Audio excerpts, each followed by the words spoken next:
আরজি করে নিহত ডাক্তারের জন্মদিনে দিনভর কর্মসূচি, সকালে সোদপুরে মৌন মিছিল, সুবিচারের দাবিতে সরব আন্দোলনকারীরা।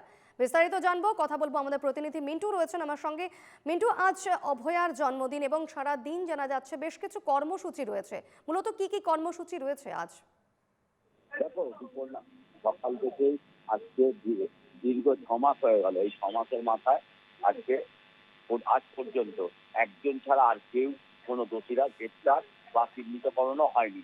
এই বিষয়ে আজকে 6 ফেব্রুয়ারি অর্থাৎ জন্মদিনের থেকে আজ থেকে 6 মাস আগে 9 আগস্ট তাকে আরজিকর হসপিটালের মধ্যেই নির্মমভাবে তাকে হত্যা করা হয়েছিল। তারই প্রতিবাদে আজকে সারাদিন ধরে আরজিকর হাসপাতালের ডক্টর ফর্মস থেকে আরম্ভ করে পানিয়াটি নাগরিক সমাজ সহ যৌথভাবে বিভিন্ন কর্মসূচি সারা পশ্চিমবঙ্গ জুড়ে তারা পালন করছে। তার মধ্যে সকালবেলায় শুরু করলো মৌন মিছিল দিয়ে, অর্থাৎ পানিয়াটি নাগরিক সমাজ এবং মৌন মিছিল এবং ডাক্তাররা একসাথে সহযোগে মৌন মিছিল শুরু করে তার নির্দেশিতার বাড়ি থেকে সোদপুর ট্রাফিক মোড় পর্যন্ত। বেশ, সারাদিনের এই কর্মসূচিতে অবশ্যই আমাদের নজর থাকবে। ধন্যবাদ মিন্টু।